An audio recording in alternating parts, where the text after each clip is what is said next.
ሰላም ጤና ይስጥልን ክብራትና ክብራኔ ቤንጃቲው ቤተሰቦች እንደምን አላችሁ በእያላችሁበት ሁላችሁም ሰላም ሁኑ። ዛሬም እንግዲህ እንደተለመደው ምርጥ የሆኑ ቪዲዮዎች ይዤላችሁ መጥቻለሁ። እነሱን ያያየን ሪላክስ እናደርጋለን። ቁም ነገር ባላቸው ቪዲዮዎች ደግሞ እኔ ሐሳብ አስተያየቴን እዚህ በቀጥታ ለእናንተ አደርሳችኋለሁ። እናንተ ደግሞ ሁሌ እንደምታደርጉት ሐሳባችሁን በነፃነትና በጨዋነት የኮሜንት ሴክሽን ላይ ታሰፍሩልኛላችሁ ማለት ነው።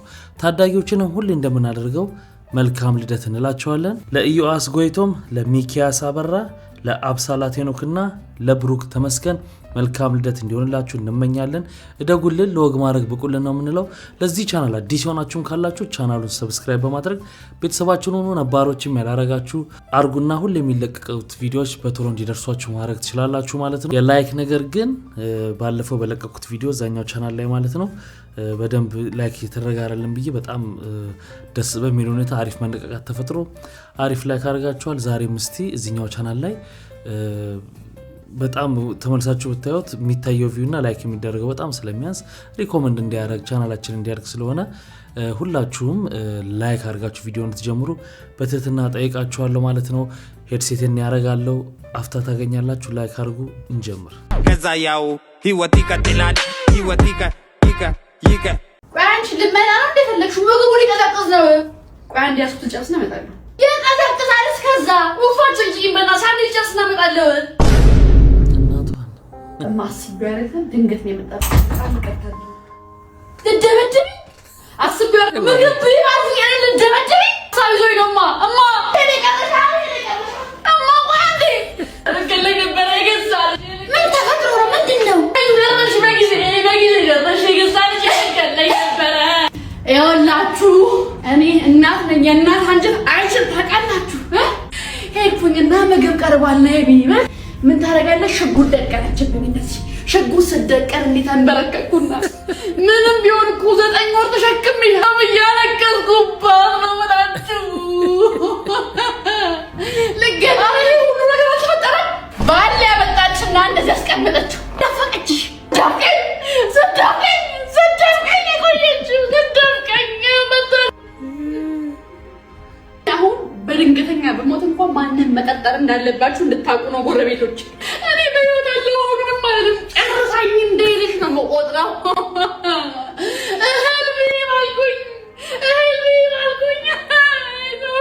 ወላጆች እንደዚህ ነበር ድሮ። እንዲህ ስትመቱ ራሱ እንዲህ መመከት ምናምን ከሞከራችሁ ልደበደበኝ ተብሎ ይብስባል። በቃ ቀውጢ ነው። ማብየቅ የተናደድኩት ነው ያክልማ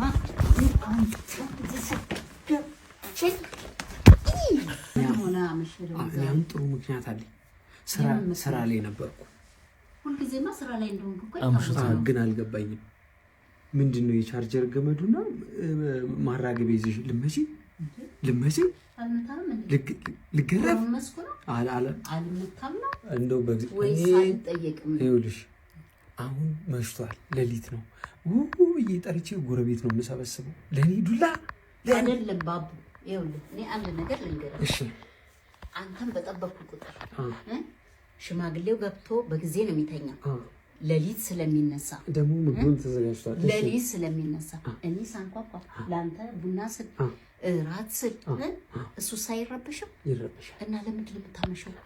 ለእኔ ሳታስብም አስባለሁ። እና ለምንድን ነው ነገር ይኸውልሽ አሁን አጠጋግሽ አልተም ቆይ ነገረኝ። ለምንድን ነው ንገረኝ። ይኸውልሽ ጎረቤት ይበጣበጣል። በቃ ይኸውልሽ እጅ ሰነዘርሽ ማለት ብዬ እንዴ አልመታም ነው። እኔ አልመታም አላልኩም። ጎሮመስ አላልኩም። እንደዛ አልወጣኝም። ታዲያ ምንድን ነው እንደዛ አልወጣ ግን አላተች። አይ እውነት ዛሬ እኔ በጣም ነው ያናደርከኝ።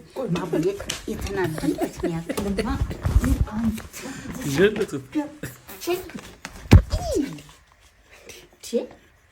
አፈሳሁሽ። ከዚህ በኋላ እንዳታመሽ ነግሬሃለሁ። ይኸው ቡናውን ምግቡን እኔ አንተ መጠበቅ አለብኝ እንዴ? ፎየውን ራሱ እንደዚህ ጠብቄው አላውቅም። አንተም ብቻ ነው እንደዚህ መጠበቅ እንደዚህ መጠበቅ። ባቡ ሁለተኛ ቆነጠች። እኔ ነግሬሃለሁ። እሺ አንቺ ኧረ ትልቅ ሰው ነኝ እኔ ነግሬሃለሁ። እንዳታመሽ ሰው ቢሰማ ምን ይለናል? በቃ ሰዓትን ቆጥብና ለቤት ለእናቴ ብለህ በጊዜ ግባ። ነግሬሃለሁ። ከዚህ በኋላ ሌላ ነገር ነው የሚጠብቅ። ነግሬሃለሁ። ታለ ይውስ ቡና በስንት ሰዓት እንዳቀረብኩ ምግብ በስንት ሰዓት እንዳቀረብኩ ቀዝቅዟል ልንገርክ አንቺ ግን ቆነጠጥሽ ነገርኩ ከዚህ በኋላ ባክ ነገር አንቺ አረኔ ትልቅ ሰው እኮ ነኝ አሁን ትቻለሁ እኔ መቆነጠጥ ሰው ነኝ እኔ ራሴ እኮ መቆነጠጥ አሳዘንከኝና ታውቁ በቃ እሺ እንዳይለምድ ሁሉም ሰው 50 ዓመት ቢሆነው 60 ዓመት ቢሆነው 70 ዓመት ቢሆነው ወላጆቹ በህይወት እስካሉ ድረስ ሁሉም ሰው ለወላጆቹ ልጅ ነው። ማይ ጋድ የደሃ ምግብ ዛሬ ልበላ ነው። ደሃ ግን ሲያሳዝን መጣለ ደግሞ ይሄ የጉንዳን አሬ መሰለኝ በገብርኤል አንተ በዚህ ፊት ሰው ላይ ተገለጣለህ። አንተ የቀዘቀዘና ያደረጭ ወርናቂ ቦንዞ አበልታ ያደክልጅ እንዴ ይናገራል። ጸጉር ጭብር ብሎ ጭራሽ የማዳበሪያውን ጭራ የምትመስል ልጅ እንከፍለ ባለወይን በመድኃኒዓለም የመልክ ክፋት በዚህ እኔ እናተን ቦና በዚህ ፊት እንኳን ሽሮ እንደዚህ ጡቴን እየነከርኩ እንዲያላስለሳል እናቴን ነው እንደዚህ ተናዶበታል በጣም እንዲረዝሙ ምላጭ ለልጆች መፍጫ ቆሙት መስላል ዝብዝብ ላይ ክቡራትና ክቡራን በፌስቲቫልን አካባቢ የምትኖሩ ኢትዮጵያውያን ኤርትራውያን እንግዲህ በሚቀጥለው በሜይ 2 ላይ በጣም ምርጥ የሆነ ምሽት ዝግጅት አዘጋጅተናል። መታችሁ እንድትዝናኑ እንጋብዛለን። ስትራሰው ተጽፎላችኋል። ተጨማሪ መረጃ ከፈለጋችሁም ስልክ ቁጥሩ አለ። አዘጋጆቹ እኔና 2 ጓደኞች የሆነን ነው። በጣም ምርጥ ምሽት ዝግጅት ይኖረናል። አሪፍ ዲጄዎች አሉ። እነ ዲጄ ቲኒ እና ዲጄ ጌቾ እና ዲጄ ጆን አብረውን አሉ። 3 ዲጄዎች አሉ። ምርጥ ምሽት እንደሚኖረን ተስፋ አደርጋለሁ። አደራ እንዳትቀሩ። አንዳንድ ሰዎች ባትመጻደቁ ምናም ጥሩ ነው። እኔና እሱ አፈር አብኩተን ጭቃ አብኩተን ምናምን ያደግነው ነው አይባልም። እኔ ምን ልበል በስተርጅና እንደሚትቡል 24 ሰዓት ማንከባልለው እኔ ምን ልበል። አሁን ለልጄም እንደምነግር በልጅነቴ አፈር ጭቃ አብኩቼ አይቻልም። ገባችኋል? እሱ ላቦራቶሪ ስለሚሰራ እንግዲህ የሰውን ምናምን ነው ላቦራቶሪ የሚቀበለውና ለልጅ ምን አብኩቼ ነው ምለው ብሎ ይለናል። ኮንተንቱ ለፈን አሪፍ ነው ግን ኢቲክሱ ይፈቅዳል። ግን እንደዚህ የላቦራቶሪ ሰራተኛ ሆናችሁ እንደዚህ ተመሳሳይ እንትኖች ስለሚሰራ ስለማይ ይፈቅዳል። ግን እኔ ስለማላቅ በነገራችን ላይ የቴዲ አፍሮ አልበም ሲወጣ አልበሙን ለማዳመጫ የአንድ ወር የተኩስ አቁም ስምምነት ተስማምተው ነው እንጂ የገጠር ልጆችና የከተማ ልጆች በቃ ፌስቡክ ላይ በጣም ሰይፍ ተማዞ ነበር። እውነት እኮ ነው። ካለው በፊት ፌስቡክ ላይ የሆነ ሰሞን በቃ ትረር በጣም ኃይለኛ ነበር። ሊተላለቁ በቃ ሊተላለቁ። አንዳንዶቹን ላሳያችሁ እስኪ፣ የገጠር ልጆቹን ላሳያችሁ እስኪ። አዲስ አበባን የመሰረቷት ሚኒሊክና ጣይቱ የክፍለ ሀገር ልጆች ናቸው። ቺቹቤ ነገር ነች፣ ጠቅ ነገር ነች። የመኪናውን ስም አዲስ አበባ ልጅ ያውቀዋል፣ የክፍለ ሀገር ልጅ መኪናውን ይነዳዋል። ከገጠር የመጣ ሎተሪ አዟሪ የሚሸውዳችሁ አትመስሉም እኮ። የአዲስ አበባ ልጅ በክፍለ ሀገር ልጅ ያለውን እምነት እኮ እየመጡ ነው ብሎ ሲጨፍር ደምድመናል። በለው ከክፍለ ሀገር ሄደው ሀብት ስልጣን ማካበታቸው ሳያንስ ቆንጆ ሴቶቻቸውን ሲያገቡባቸው አዱገነታውያን አዲስ አበባ ማየቱን ተውሽ ወይ ቀጥቅጠዋል። መሳሳት ደርሷል። የጆስ እንጀራችሁን ብሉና እንጫወታለን። ራሳቸው እየሸጡልን እኮ እንደዚህ የሚል አንዱ ከተሚው በቃ እሺ እንወዳችኋለን አብሽር፣ ግን ቢያንስ ደራሹን የተፋ አስከሬን እስክትመስሉ ድረስ ውጥርጥር ያለ ልብስ አትልበሱ። የገጠር ልጅ የጻፈለት ኮሜንት ነቆራው እኮ ሸጋ ነው፣ ግን ናዶ በሚል ስም የክፍለ ሀገር ልጅን መናቆር ዲያቆን ዳንኤል እግዚአብሔርን ትቶ ለአብይ እንደሚሆነው አይነት ነገር ነው። ግን ለሚያዙብን ፋይል ንገረን እናስመልሰው።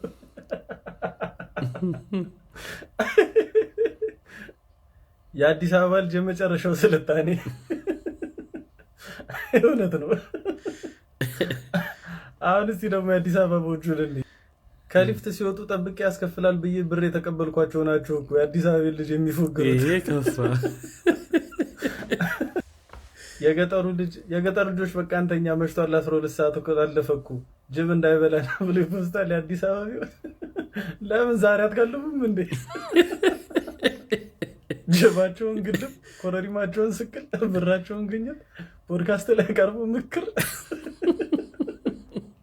የክፍለ ሀገር ልጆች አዲስ አበባ ሲመጡ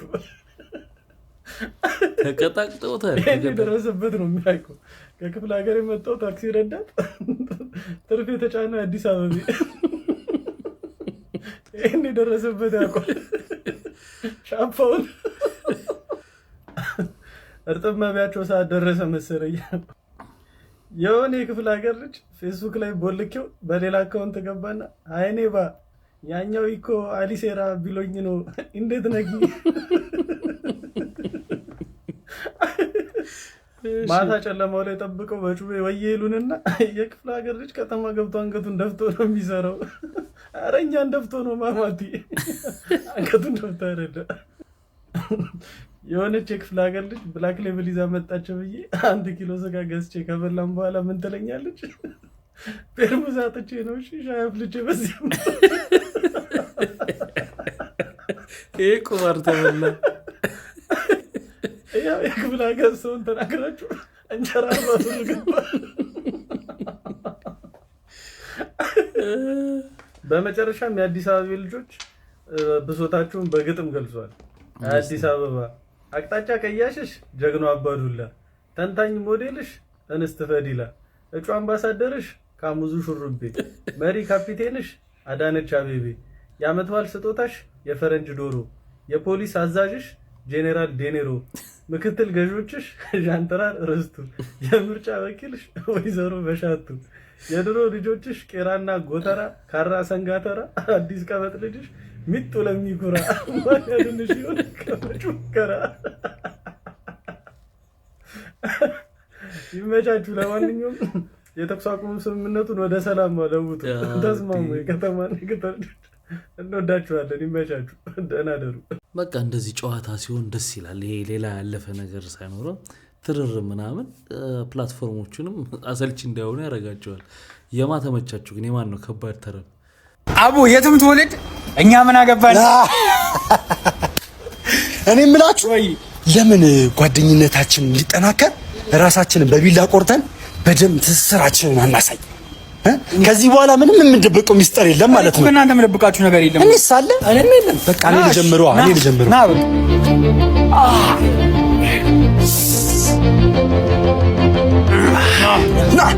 እኔ እኮ ሚስቴ ልጅ ሳረግባት እስካሁን ምንም አታውቅም።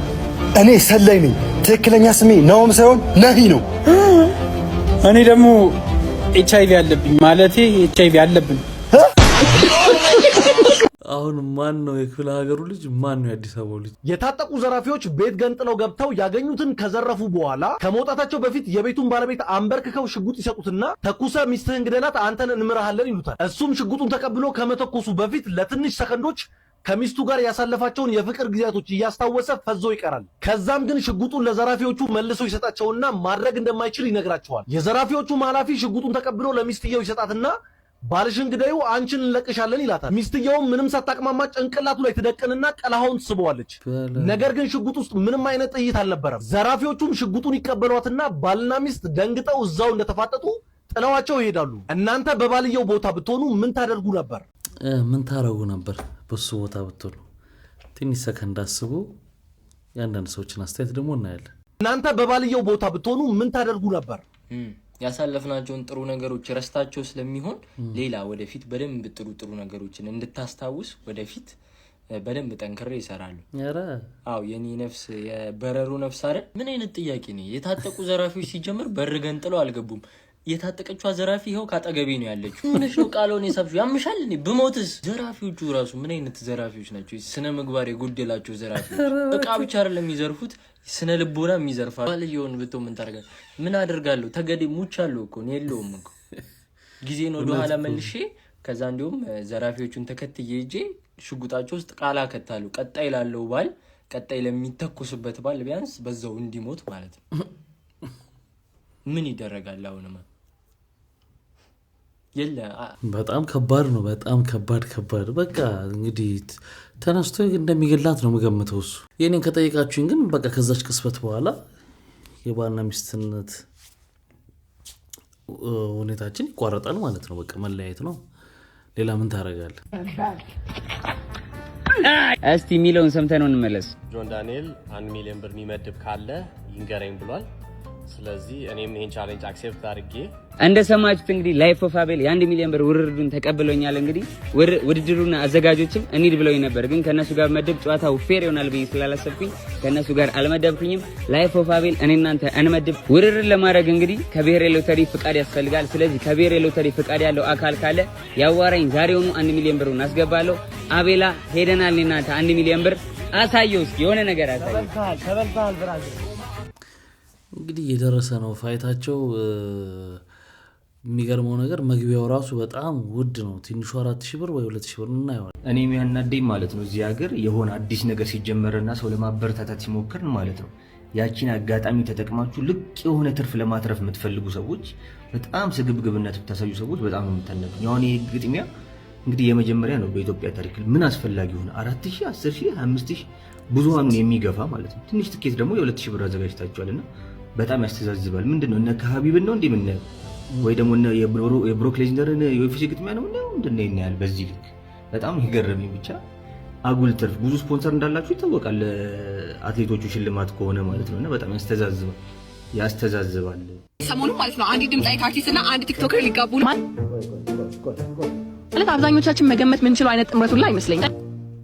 እኔ የሚያወቁት ሁላችሁም እንደምታውቁት ሜርኩሪ ፒክቸርስ ኤንድ ብራይዳል ሌትስ ጎ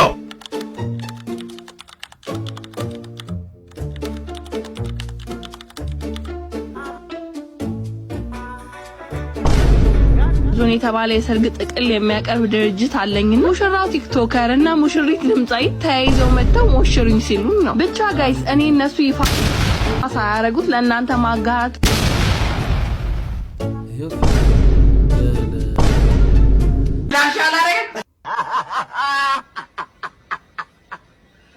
አንድ ብር እንግዲህ ሰሞኑን ከማርታ ጎይቶም ጋር ይታያል፣ ከዘፋኟ ጋር ይታያል እና እዚህኛው ላይ ግን በቃ አንድ ነገር የሚያልፈው ሰው የለም። ጎበዞች ናቸው። የስልኩ አንድ ብር የሚለውን ሁሌ የሚይዛትን ስልክ እሱን አይተዋል። የእሷን ጌጥ ከዛ በጎን ፊቷን ሁለቱ ናቸው ማለት ነው። የማይጠበቅ ጋብቻ ነው። ማንም የማይጠረጥረው ከሆነ ደግሞ ያርግላችሁ ነው።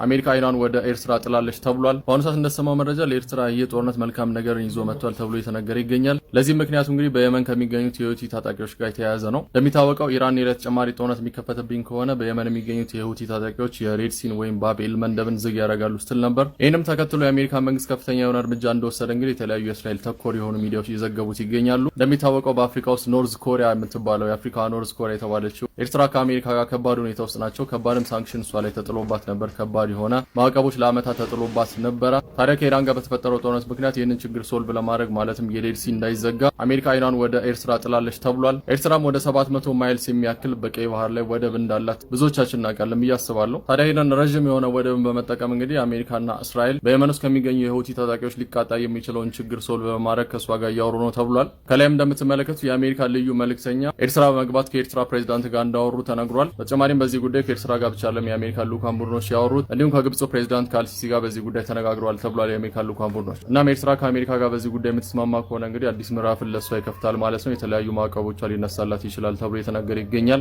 ኦፍኮርስ ይህ ጉዳይ ደግሞ ኢራን በጣም የሚያበሳጭ ነገር ነው። ምን ይከስታል አብረን የምናየው ነገር ይሆናል። የኢራን ጦርነት እንግዲህ ለኤርትራ ለጎረቤት ሀገር ኤርትራ እንግዲህ መልካም ነገር ይዞላት መጥቷል። እንግዲህ ለአንዱ ችግር ሲሆን ለአንዱ ደግሞ ይከፍትለታልና ለኤርትራ አሪፍ አጋጣሚ ሊሆን ይችላል። በተለይ ማዕቀቦቹ ከመነሳት አኳያ ማለት ነው። እንደሰማነው ደግሞ እንደ ትላንቱ ዜና የሆርሙዝ ሰርጥ የሚባለው ቢከፈትም እንኳን የተቀበሩት ፈንጂዎችን ለማጽዳት እስከ 6 ወር ስለሚፈጅ የነዳጅ እጥረቱ በዚሁ እንደሚቀጥል ሁሉ እየተባለ ነበር። ሌሎች የአውሮፓ ሀገሮች ላይ ምናምን ትንሽ የተሻለ ነው። ምክንያቱም 2 ዩሮ ብር ከ1 ዩሮ ከ90 ምናምን ነው ከ10 ምናምን ገብቶ ነበር በእርግጥ እና ግን አፎርድ ማድረግ ግን ይችላል ሰው። የማይችለው ማን ነው? እንደኛ ሀገር አፍሪካ ውስጥ ያሉ ሀገሮች ግን በፍጹም በጣም ይከብዳል። ካለው ኑሮ ውድነት ጋር እንደምታውቁት በጣም ከባድ ነው። እግዚአብሔር ያስቆምልን ነው። ከኒቢስ ኢትዮጵያ ጋር ተለያይቻለሁ። የተለያዩበት ምክንያት ምንድነው? በአሰልጣኝ ኢንስትራክተር ሰውነት ቢሻው በሀገራችን ሌጀንድ በሀገራችን ጀግና ምክንያት እንዴት እንደማገናኘው አሳያቸዋለሁ። ኒቢስ ኢትዮጵያ ሌላኛው እህት ኩባንያ ብየዋለሁ። የትርታ ኤፍኤም ያው አንዳንዴ የማናጀሮች ኮኔክሽን ይታወቃል። ንግግር እንደሚያደርጉ ይታወቃል። አረ ይሄ ልጅ አስቸጋሪ ነው፣ ይሄ ልጅ ፌዴሬሽን ይናገራል፣ ጽንፈኛ ነው፣ ኃይለኛ አትቅጠረው ሊሉ ይችላሉ። እና የትርታ ማናጀር እና የኤንቢሲ ማናጀር እንዴት ሊንክ እንዳላቸው ነው በደንብ በማስረጃ የምናገር። ጋሽ ሰውነት ቢሻው የሁላችንም ጀግና ናቸው። ኢትዮጵያ ህዝብ እግር ኳስ ወዳድ ነው እንዲባል ያደረገ ጀግና ነው። ይሄንን ዜና ልጋብዛችሁ ክቡራን ተመልካቾች በድጋሚ እንዴት አምሽታችኋል እያልኩ ወደ ሰዓቱ ስፖርታዊ ዜናዎች አልፋለሁ። ከዜናዎቹ ጋር አሉላ ፍሬው ነኝ። አብረን ቆይ። በቅድሚያም በኢትዮጵያ ስፖርት ላይ ከ44 ዓመት በላይ በአሰልጣኝነት ያገለገለ ለሚገኘው ታላቁ የስፖርት ሰው ለሆነው ኢንስትራክተር ሰውነት ቢሻው የእውቅናና የምስጋና መርሃ ግብር ሊደረግለት እንደሆነ የፕሮግራሙ አዘጋጆች ኮሚቴ ዛሬ በጁፒተር ሆቴል ለመገናኛ ብዙሃን ይፋ አድርገዋል። የኢንስትራክተር ሰውነት ቢሻው የምስጋናና የእውቅና ፕሮግራም በቀጣዮቹ 3 ወራት ለማጠናቀቅ እንደሚሞክርም ኮሚቴው ገልጿል። የአዲስ አበባ ከተማ አስተዳደር የወደፊቱ የሰውነት ቢሻው አካዳሚ በሚል ለኢንስትራክተር ሰውነት ቢሻው የምስጋናና የእውቅና ፕሮግራም ይረዳ ዘንድ የ9000 ካሬ ሜትር ቦታ እንደሰጠም ኮሚቴው ለመገናኛ ብዙሃን ይፋ አድርጓል። ለሰውነት ቢሻው እኛ ካላጨበጨብን ሚዲያ ካሜራ ይዛ ካልሄድክ ታዲያ ለምን አንተ ጊኒያዊ ነህ እንዴ? አቶ ብሩክ ከበደ አንተ ሱዳናዊ ነህ? ኢዝ ሌጀንድ ሰውነት ልታከብረው ይገባል። አንተ ጣቢያ መጥቶ ኢንተርቪው ሰርቷል። ነፍሱን ይማረውና ከአስራት ኃይሌ ጋር ሆኖ እንዴት ተነበበ ዜና ብለህ ቡራ ከረዩ ማለት የለብህ። አሉላ ማለት እውነት የመከራ አንቴና በቃ የጭቅጭቅ አንቴና ያለው ሰው ነው። በቃ ይስባል አይገልጸውም። እና ከዛ ተጣላውን ከደሙ ማለት የሱ ጥፋት ነው እያልኩ ሳይሆን የሆነ ነገር ይፈጠራል። ሲፈጠር ያን የሚገልጽበት ነገር ያለ ምንም ፍራቻ በቃ በጣም ያዝናናኛልም ያስገርመኛልም በጣም። እና አሁን ከኤንቢሲ ጋርም ተለያይቻለሁ የሰውነት ቢሻውን ዜና በማንበቤ ምክንያት ነው ብሎ አፍርጦታል። እንግዲህ በጣም የሚያስገርም ነው። እግር ኳስ ታሪካዊ የሆነ ክስተትን ልታስመለክተን በዝግጅት ላይ መሆኗ በይሳት እየተነገረ ይገኛል። እውቁ የስፖርት ጋዜጠኛ የሆነው ፋብሪዚዮ ሮማኖን ጨምሮ የተለያዩ ሚዲያዎችም እንግዲህ 100% እርግጠኛ ባይሆንም እንደዚህ አይነት ወሬዎች ግን እየወጡ ነው የሚሉ መረጃዎችን እያጋሩ ይገኛሉ። ክርስቲያኖ ሮናልዶ እንዲሁም ደግሞ የ15 ዓመት የመጀመሪያ ልጁ የሆነውን ክርስቲያኖ ጁኒየርም በአንድ ክለብ ውስጥ ለማጫወት እንግዲህ ጥረት እየተደረገ መሆኑ ነው መረጃዎች እየወጡ የሚገኙት ከሚቀጥለው ዓመት ጀምሮ ማለትም በ2026 እና 27 የውድድር ዓመት ላይ ማለት ነው። የአልናስር በ15 ዓመት ነው የክርስቲያኖ ወንድ ልጅ የሆነውን በአካዳሚ ውስጥ በማሰልጠን እንግዲህ ከክርስቲያኖ ጋር ለማጫወት እቅድ መያዙ ነው እየተነገረ የሚገኘው። ይህ ነገር እጅግ በጣም አስደሳች ነው። ክርስቲያኖ ሮናልዶ እንግዲህ የሁል ጊዜ ህልሙ እንዲሁም ደግሞ በህይወቱ ማሳካት የሚፈልገው ህልሙ ከልጁ ጋር በአንድ ክለብ ውስጥ መጫወት እንደሆነ ጭምር በተደጋጋሚ ሲነገር እንደነበር የሚታወስ ነገር ነው። ምናልባትም እንግዲህ በ2026 27 የህልሙ ስኬታማ ሊሆን ይችላል በአልናስር ቤት እየተባለም ጭምር ይገኛል። በዚህ ጉዳይ ላይ ሀሳብ ካላችሁ ሀሳባችሁን ኮሜንት ላይ አጋሩኝ። በሌሎች አዳዲስ መረጃዎች አሁንም በድጋሚ መልሳለሁ። ፕላስ ምልክቷን መጫናችሁን አትርሱ። መልካም ቀን ይሁንላችሁ። መቼስ ታሪክ መስራት የማይሰለቸው ነው ሮናልዶና ይሄ ነገር ቢሳካለት ደግሞ በጣም በቃ የሚገርም ታሪክ ነው የሚሰራው። አንዴ ይሄን ቪዲዮ አይተነው እንምጣ። ካሜራ አስታውሳችሁ ካላስታውሳችሁ ይሄን ቪዲዮ አይተን እንመለስ። አንዴ ተፈለገ እና ያሳያችሁ አሪፍ ፈገግታ ዶክተር ነው እንደዚህ አይነት ነገር ያው አንተ ላይ እንዲደረግ የማትፈልገው ነገር ሰው ላይ ማድረግ ስለደበረኝ ነው። ይሄ ካሜራ ጊቫዊ ስታወጣው ወይም ስታዘጋጀው እንደማይሰራ እርግጠኛ መሆን ነበር። እኔ በእውነት ልጆች ነው እዛ ድረስ ሄጄ ኮመንት ላይ ሳይቀር እየጻፉ የተቀበልኳቸው እልህ ስለያዘኝ ነው እንጂ አስፈላጊ ሆኖ ያን ያክል ለመናገር ይሄ ካሜራ ከተቀበልኩት ቆይቶ ግን ያው ባየሁት ቁጥር ስለምናደድ ዶክተር ነው እንደዚህ አይነት ነገር አንተ ላይ እንዲደረግ የማትፈልገው ነገር ሰው ላይ ማድረግ በጣም ስለሚያናደድ ነው።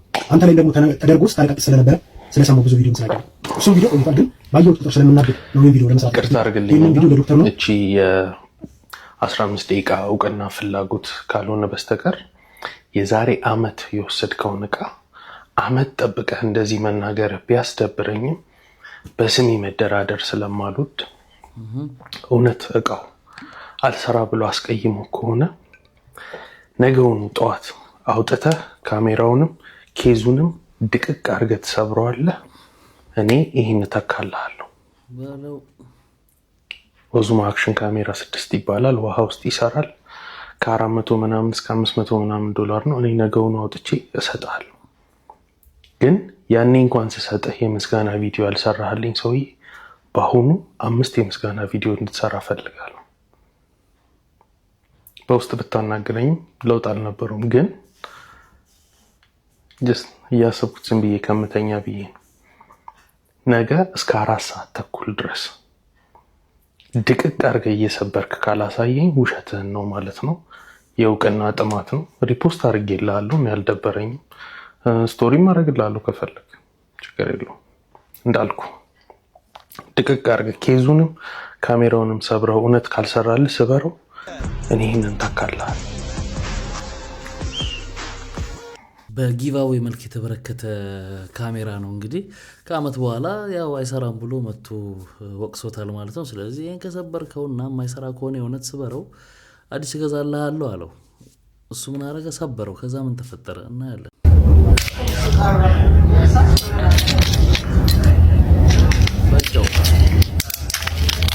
ደግሞ ኬዙን ያልከው አይደል? እና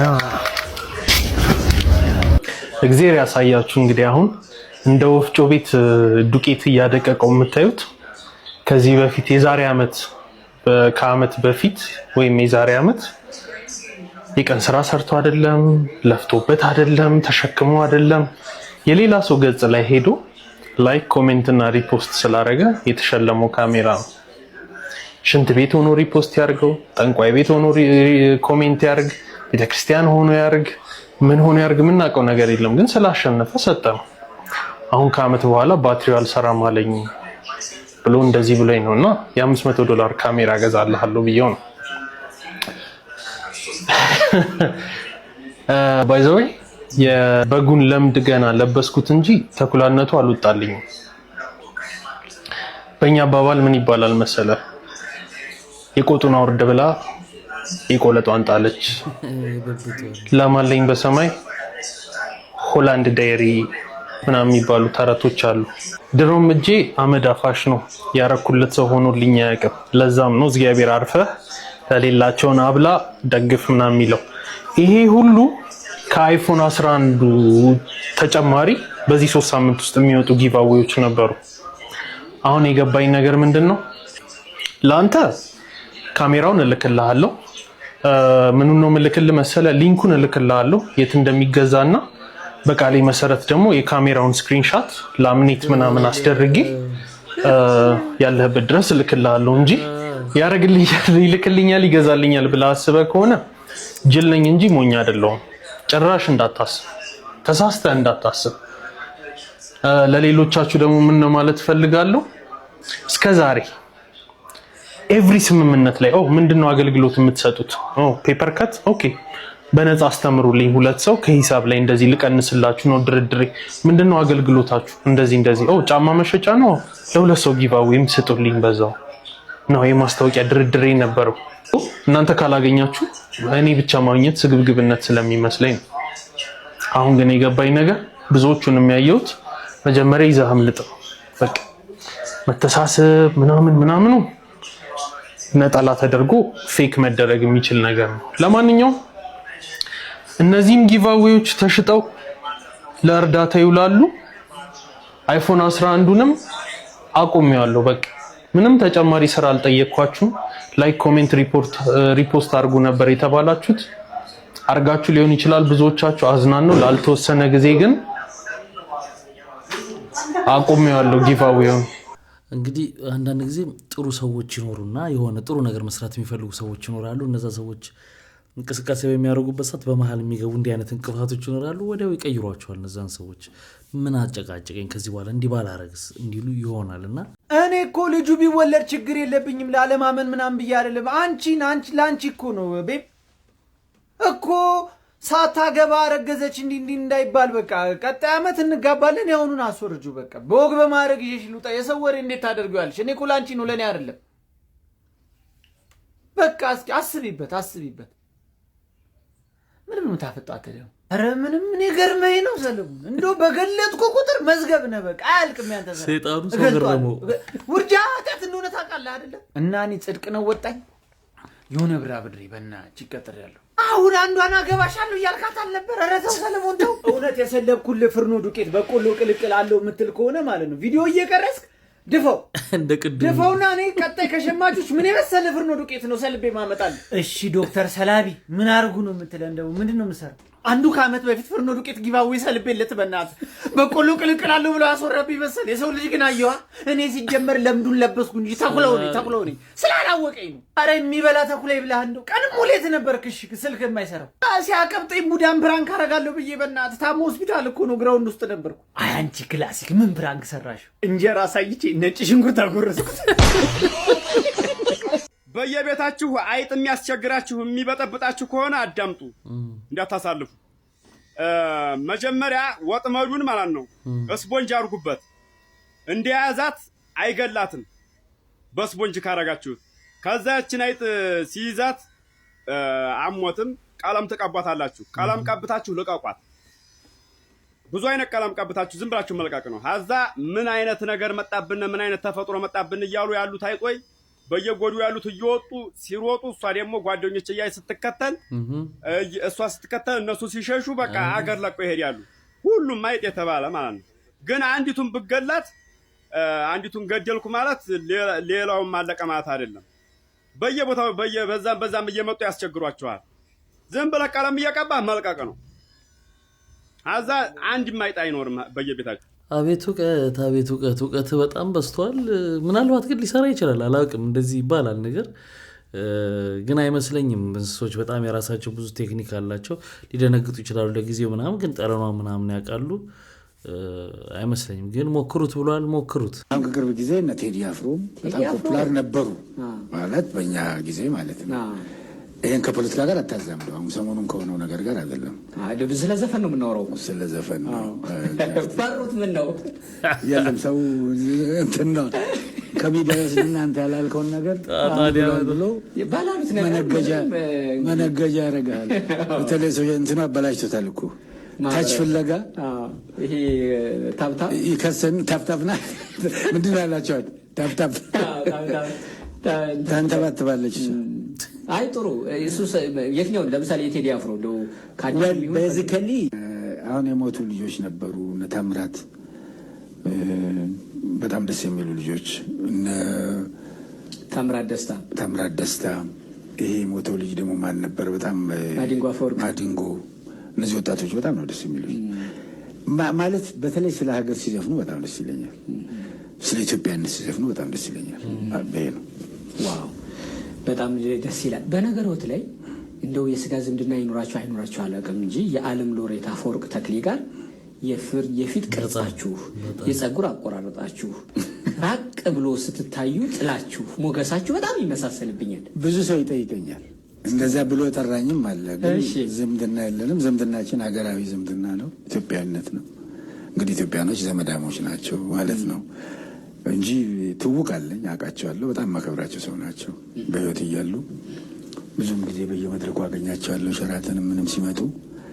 በተረፈ ግን ይህ ስጋ ዝምድና የለንም። ኢትዮጵያዊ ዝምድና በእናት እንገናኛለን። እናታችንም ኢትዮጵያ ናት።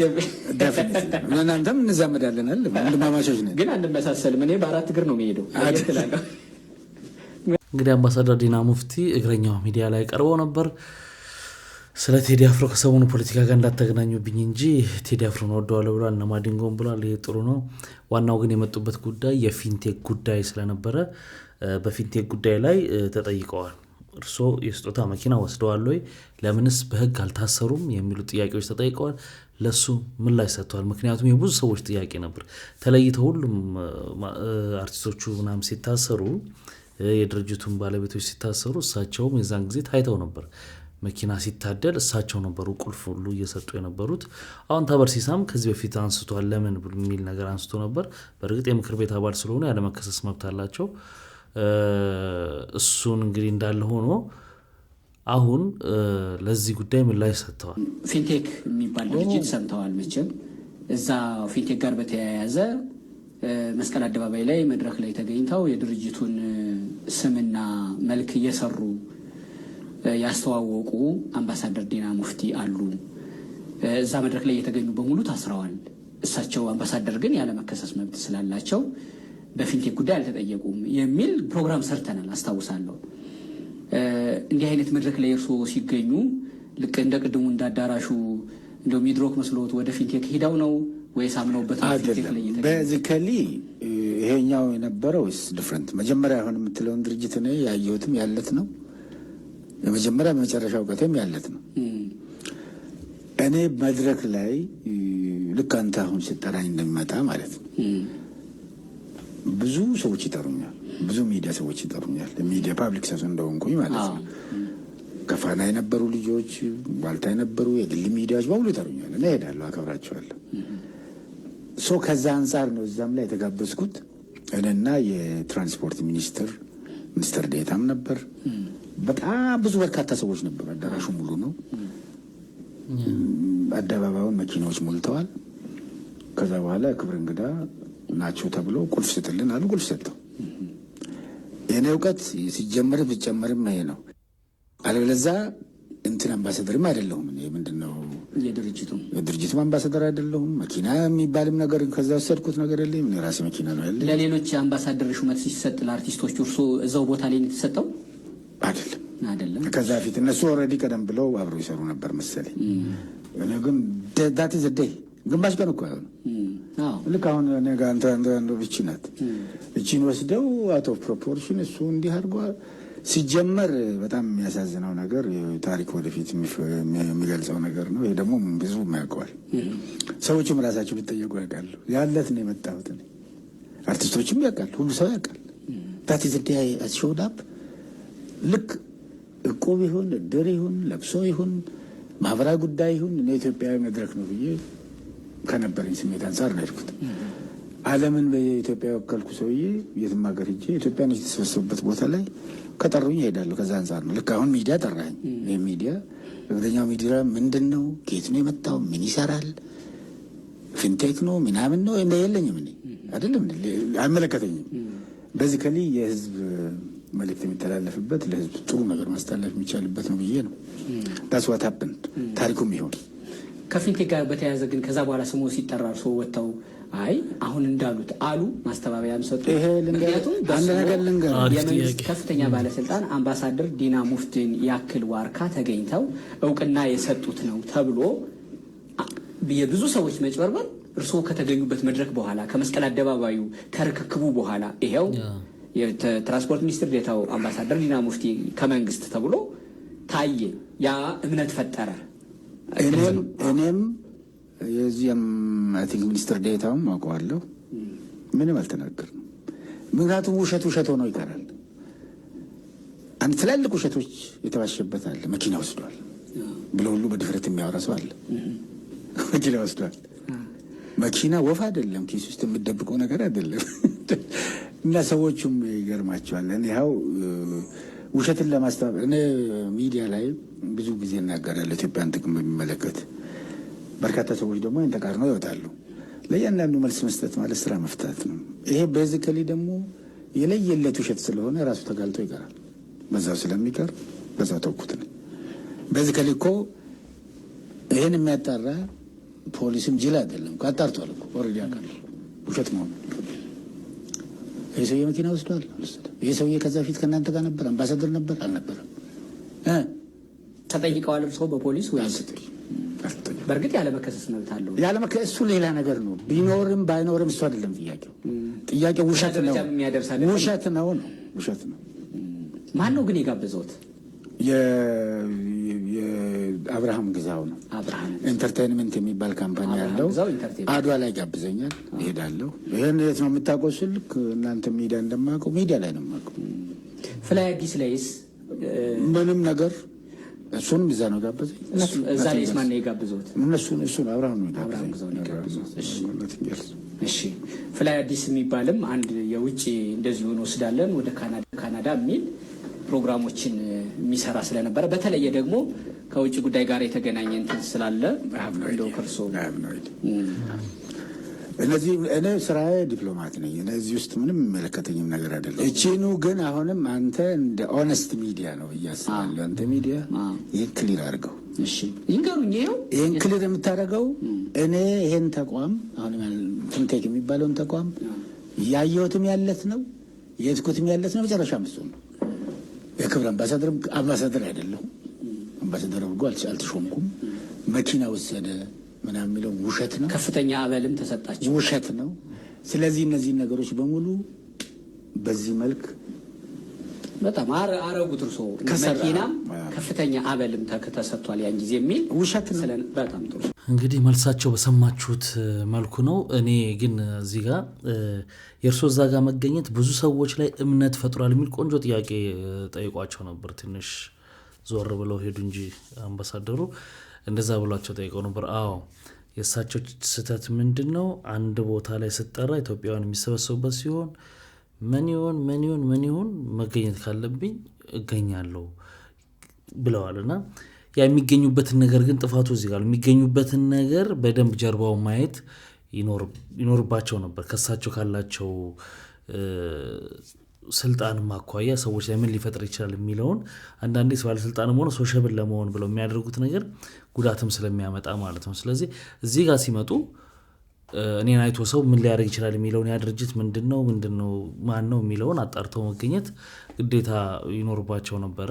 ግን ያው እንደሰማችሁት መኪና አልወሰድኩም የትንሽ ሰዓት እነዛ ብልጦች ናቸው። በቃ እንዲህ አይነት ሰዎችን ፊት ለፊት እያመጡ ስንቱ እንደሃበሉት በጣም ያሳዝናል። ኤኒዌይ አሁን ፍርድ ላይ እየሄደ ነው ጉዳያቸው። በዚህ አጋጣሚ እንግዲህ እስር ቤት መሆናቸው ይታወቃል። ይገረም ደጀኔ እና ሰለሞን ቦጋለ ብዙ አርቲስቶች ውስጥ ናቸው ያሉት ታስረው ጉዳያቸውን እየተከታተሉ ነው። ተጨማሪ ቀጠሮም እንደተጠየቀባቸው ባለፈው አይተናል። ከነሱ መሃል ግን ሰለሞን ቦጋለ በጣም በጠና መታመሙን ሰምተናል። ታሟል። አርቲስቱ በጠና ታሟል። በእስር ላይ የሚገኘው ሰለሞን ቦጋለ በወንድም ካሊድና በይገረም ደጀኔ ላይ ተጥሎ የነበረው የቤተሰብ ጥየቃ እገዳ ተነስቷል። ከእስር ቤት ያለው መረጃ አቀርብላችኋለሁ። በህገወጥ የፊንቴክ ኢንቨስትመንት ማጭበርበር ወንጀል ተጠርጥረው በእስር ላይ ከሚገኙት ታዋቂ አርቲስቶች መካከል አርቲስት ሰለሞን ቦጋለ በከፍተኛ ህመም ምክንያት የሕክምና ክትትል እያደረገ መሆኑን ሰምተናል። አርቲስቱ ቀደም ሲል በነበረበት የስኳርና የደም ግፊት ህመም አሁን ላይ ጸንቶበት ለመቆጣጠር በመቸገሩ ምክንያት አብዛኛውን የእስር ጊዜውን በፖሊስ ሆስፒታል ሕክምናው በመከታተል እያሳለፈ እንደሚገኝ ታውቋል። በሌላ በኩል ከዚሁም የፊንቴክ ኢንቨስትመንት ጋር በተያያዘ የመኪና ስጦታ ተቀብለው የነበሩት አርቲስት ይገረም ደጀኔና ካሊድ ናስር ላይ ተጥሎ የነበረው የቤተሰብ ጥየቃ እገዳ ዛሬ መነሳቱን ሰምቻለሁ። አርቲስቶቹ የተበረከተላቸው መኪና በወንጀል የተገኘ ሀብት በመሆኑ ለፖሊስ እንዲመልሱ ቢታዘዙም በተሰጠው ጊዜ ባለመመለሳቸው ምክንያት ቤተሰቦቻቸው በእስር ቤት እንዳይጠይቋቸው ተከልክለው እንደነበር ተገልጿል። ይህንን የእገዳ ውሳኔ ተከትሎ ትላንት በነበረው የአርቲስቶቹ የፍርድ ቤት ቀጠሮ ላይ ካሊድ ናስር ቤተሰቦቻቸው እየጎበኟቸው እንዳልሆነና በማረሚያ ቤት የሚቀርብላቸው ምግብ ለመመገብም እየተቸገሩ መሆኑን ለፍርድ ቤቱ በቅሬታ መልክ አቤት ብሎ ነበረ። ሁለቱ ግለሰቦች ያቀረቡትን ይህንን አቤቷ ተከትሎም ዛሬ ላይ የይገረም ደጀኔና የካሊድ ናስር ቤተሰቦች ወደ ማረፊያ ቤት በመሄድ እስረኞቹ እንዲጠይቁ መፈቀዳቸውን ከምንጮች አረጋግጠናል።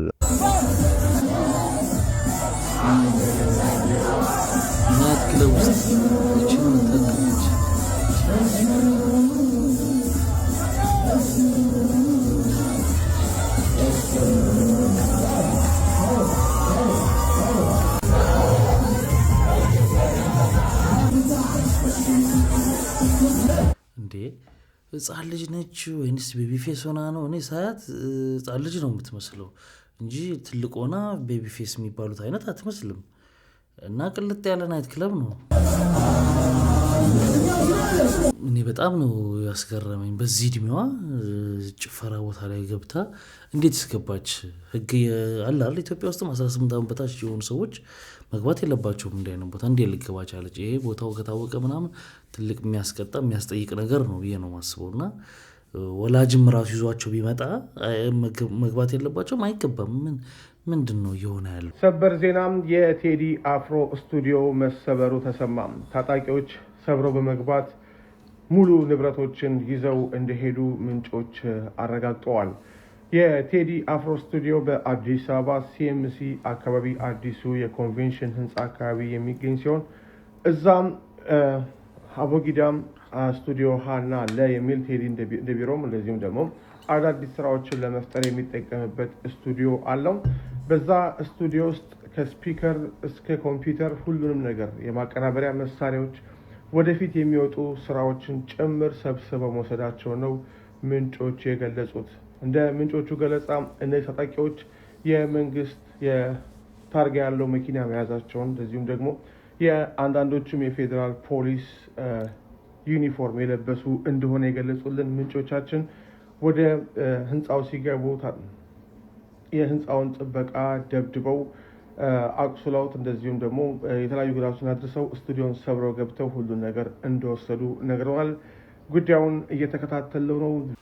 ይሄ ነገር እንግዲህ ምንጮች ጠቀሱ ተብሎ የወጣ ዜና ነው ከሆነ በጣም ልክ አይደለም። እንደኔ በህግ ሰዎች ራሱ ጠበቆች የኢትዮጵያ ህግ በእንደዚህ አይነት ነገሮች ላይ ምን ይላል የሚለውን በቀደም ሌሎች ሰዎች እንደዛ ቤታቸው ስለተባለ ምን ይላል የሚለውን ደግሞ ፖሊስ በሌሊት ሰው ቤት ተገኝቶ ብርበራ ማካሄድ ይችላልን?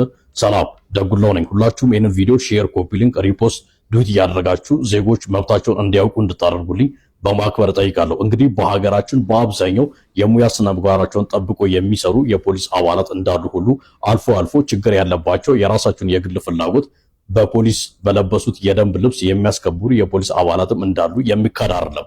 ታዲያ ከዚህ ጋር በተያያዘ አልፎ አልፎ ዜጎችን በብርበራ ሰበብ የሚያንገላቱ ሌሊት ላይ እየመጡ ብርበራ እናካሂዳለን እያሉ የሚያስቸግሩ ፖሊሶችም እንዳሉ የሚታወቅ ነገር ነው። ታዲያ ከዚህ ጋር በተያያዘ አንድ ብርበራ ለማካሄድ የተመደበ ሰው ማሟላት ካለባቸው ጉዳዮች የመጀመሪያውና ዋነኛው በመሪ ደረጃ የግዴታ የፍርድ ቤት የብርበራ ትዕዛዝ መያዝ አለበት። ይሄንንም ለተበርባሪው ቤት ባለቤት ወይም ደግሞ ግለሰብ ማሳየት ማንበብ ግዴታ አለበት። ከዚህም ባሻገር ብርበራ ለማካሄድ በህግ የተፈቀደው ሰዓት ከጠዋቱ 12 ሰዓት እስከ ምሽቱ 12 ሰዓት ነው። ይህም በእርግጥ ልዩ ሁኔታዎች አሉ። በፍርድ ቤት በልዩ ሁኔታ ካልተፈቀደ በቀር የግዴታ ብርበራ የሚደረገው ከጠዋቱ 12 ሰዓት እስከ ምሽቱ 12 ሰዓት ብቻ ነው ማለት ነው። ስለዚህ ይሄ መታወቅና በፖሊሶችም ዘንድ ሊከበር የሚገባ ህግ ነው እላለሁ። አመሰግናለሁ። ህጉ እንግዲህ ይሄን ነው የሚለውና ህግ ይተገበራል ወይ አይተገበርም እሱ እንዳለው ነው።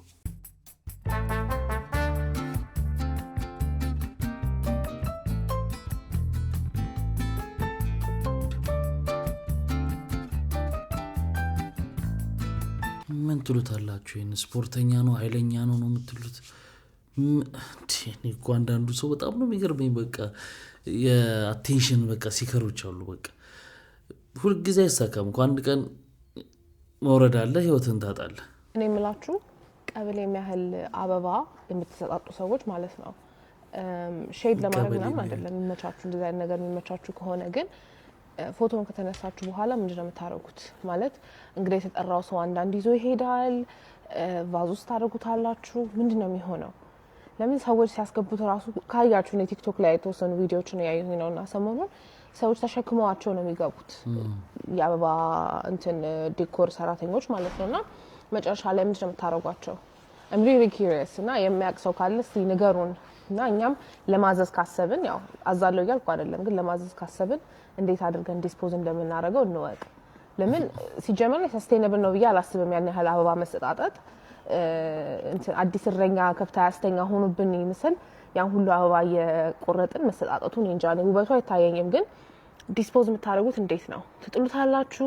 ማን ነው የሚያስወጣው? የት ነው የሚጣለው? ምን ይሆናል? እውነት ነው በጣም አሁን ሽምግልና ተብሎ ለ5 ለ6 አረ ለ10 ሁሉ አይተናል። በክብ እየተንገዳገዱ ይዘው የሚያመጡት አበባ አለ ምናምን ኦቨር ነው። በቃ በበቂ መልኩ ይሻላል አይደል? መብትም ቢሆን ተመልኩ በአይሱዙ ምናምን ተጭኖ ነው የሚመጣው። አሁን የሁላ አበባ ራሱ የት ነው የሚቀመጠው? ሲጀምር ቤት ውስጥ ራሱ የሚገባ አይደለም። አይታችሁታል። ይሄ ትልቅ አበባ በምንም ታምር ቤት ውስጥ ሊገባ አይችልም። ቀጥል ኢቭን በሆነ ታምር ገባ ራሱ ቢባል ይሄ አበባ ሲደርቅ ምን ሲል መቆሸሹ አይቀርም፣ ቤቱ መቆሸሹ አይቀርም። በዚህ አበባ ሁሉም ቦታ አበባ ሊሆን ነው እንዴ? በኋላ እኮ ተጸዳዋ ራሷ ነች። አሁን ሮማንቲክ ምናምን ሆነ ሞታል። በቃ ለሷ ስራን የጨመርክባት ሲጀመር ችግር እኮ ነው ይዞ የመጣው ይሄ ልጅ እንዴ። አንድ አበባ በቃ አንድ አበባ በቃ ምንድነው? አንዳንድ አበባ ቲክታክ ጌም ላይ ነው ፈልገንሽ ነው እኮ ፈልገንሽ ነው። ቆይ አሶደ ካናታ ቆም እንዴ እኔን አይዞሽ አሁን አናግረት በቃ አትፍሪ እንዴ። እኮ ምንም የሚያስፈራ ነገር አይደለም እኮ የህይወት ጉዳይ ነው። አናገሷ አላመማትም ፈልጋሽ ነው እንዴ። ምን አስፈራሽ? ለምን ፈለግሽኝ? በቃ ከቤት ልወጣ ነው። በሰላም ነው? ከቤት ልወጣ ነው እኮ በሰላም ነው ወይ? ጓደኛዬ ቤት ልገባ ነው። ጓደኛሽ ቤት ነው ያልከበርሽኝ? መጠፋ ነገር የለም።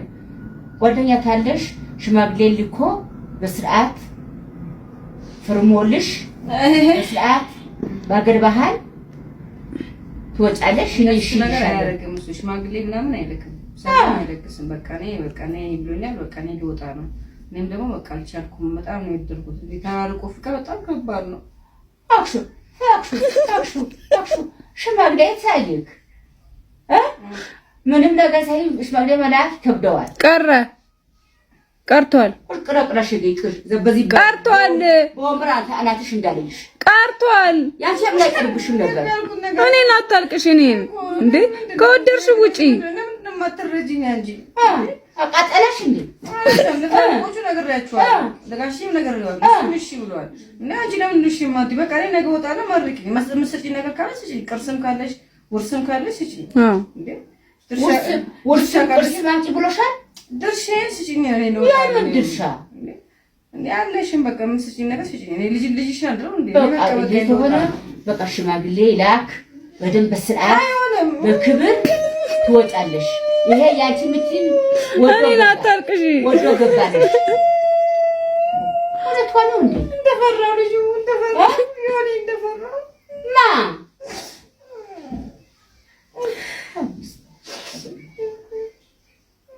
ነው አሻትም ትይኛለ አልልሽም። ነገ እወጣለሁ። ነገር የመውጣት አይቀርም። እኔ ከሱ ሀሳብ ውጪ የትም አልሄድም። ያይሽ ተጎርጉሮ ይውጣ ፈጣጣ አባዬ ለምን የምትቀልጂው? ከነገ ጀምሮ ቤቴ ካልመጣሽ አልፈልግም አላት። ፍቅር እኮ ከባድ እኮ ነው። ቦምቡን አላልሽም ዝያብሽ ላይ እኔ ውስጥ የለማቀው አንቺ ተይው እኔ ውስጥ የለማቀው አሰረረሽ ኧረ ድብን በይ ድብን አትወጭም ከእሱ ሀሳብ ምንም ንቅንቅ አይደለም። አትወጭም ድብድ በይ ይብድ ከሱ ሀሳብ ንቅንቅ አይደለም። በቃ ነገ እወጣለሁ። እኔም መርቀሽ ሸኛት ቅርስም ካለሽ ውርስም ካለሽ ምንም ካለሽ እጪ አይ ካልሽ ነገ እወጣለሁ። ድስትም መስለኝ ካተሬ መስለኝ ነገር ካለሽ እጪ ችግረኛ ነው ድስት መስለሽ ችግረኛ ነው ሰውየው። አዲስ ወጪ ነው ጎጆ ወጪ ነው። እሺ እኔ አሁን ነገ ዛሬ በጣም ተቃጥሎ እሱ ራሱ እኔ ወንድ ልጅ ነኝ ልፈነዳ ነው። አትረጂኝ ማለት ፍድት ይለም ደቦም ፍድት በዚህ ያፍሽ እንጂ ደፋ ሲደፋ ስበ እኔን እንጂ አልደረሰብሽም። አባይ ናስወጣልሻ እኔ እንደዚህ አሳደረሽ አንቺ ተንስፍቲ ራስሽ ለራስሽ ያርጎ እሺ 12 ሰዓት እንወጣለን። እንቅልፍ ይምጣብሽ። እሺ እነሱንም እንደተቃጠልን እሱ ቤተሰቦቹ ያቃጠለ ልጅ ይሆናላ። እንደዚህ ያቃጠልሽ እሱ እድሜው ነው እንዴ? እንዴት እንደሚያንገበግበው እሱ ነው የሚያውቀው። ሴት ልጅ እንትን እያለው እኔን እየጠበቀኝ በቃ ተይ መርቅኝ እወጣለሁ። ማሽተዋል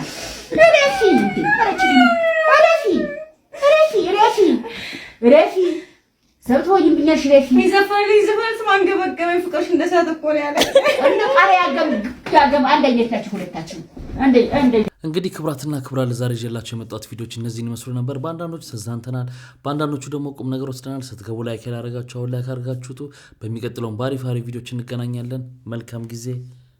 ባይ ባይ።